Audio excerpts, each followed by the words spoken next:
សួស្តីបងប្អូនថ្ងៃនេះខ្ញុំនឹងបង្រៀនបងប្អូនពីគន្លឹះខ្លីមួយដែលស្ដីអំពីរបៀបនៃការលាក់ភាសានៅលើ menu bar របស់ computer របស់បងប្អូន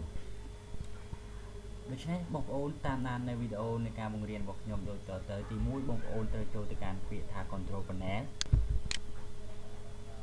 បន្ទាប់មកទៀតបងប្អូនជ្រើសរើសយកកន្លែង clock language and region បន្ទាប់មកទៀតបងប្អូនធីកទៅលើថា region and language គេទៅលើវាមក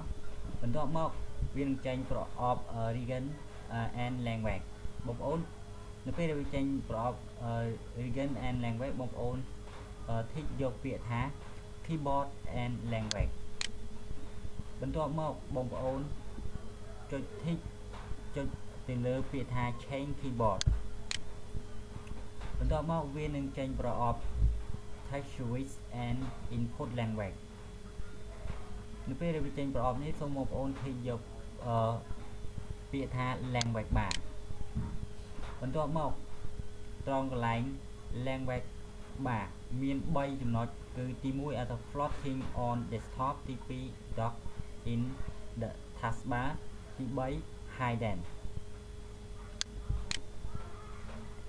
អញ្ចឹងត្រង់កន្លែងfloating on desktop នេះណាប្រសិនបើលោកអ្នកធីក floating desktop អញ្ចឹងបងប្អូនសូមមក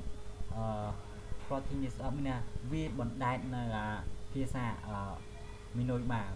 bar របស់ភាសាយើងនៅលើ desktop ឧទាហរណ៍បើសិនជាខ្ញុំធីកនៅលើ floating on desktop ឧទាហរណ៍ខ្ញុំ apply វាសាមើលបាទនេះគឺវានឹងចេញនៅលើ desktop របស់ computer របស់បងប្អូនតែម្ដងមានន័យថាវាបណ្ដែតនៅលើ desktop វាភាសា menu ភាសារបស់យើងគឺបណ្ដែតនៅលើ desktop អញ្ចឹងនៅមកបំបត្តិវាវិញមកយើងចុចទៅលើត្រង់សញ្ញា minimize អញ្ចឹងវាបាត់វិញអញ្ចឹងដើម្បីធ្វើការលាក់នៅភាសារបស់យើងពីmenu bar នេះភាសារបស់ English United នេះដើម្បីធ្វើការលាក់វិញបងប្អូនគ្រាន់តែคลิกនៅលើពាក្យថា hidden คลิกនៅលើពាក្យថា hidden បន្ទាប់មកបងប្អូនធ្វើការ apply វាសាមើលបាទយើងឃើញថាភាសារបស់យើងត្រូវបានបាត់នៅលើ toolbar មានន័យវាត្រូវបានលាក់ពី toolbar របស់យើងអញ្ចឹងបងប្អូនធ្វើការចុច OK មកដើម្បីបងប្អូនលាក់ហើយបងប្អូនធ្វើការចុច OK មក OK ឥឡូវបាទលើភាសារបស់យើងត្រូវបានលាក់ហើយនៅពេលនេះសូមអរគុណចំពោះការតាមដាននៅវីដេអូរបស់ខ្ញុំសូមអរគុណ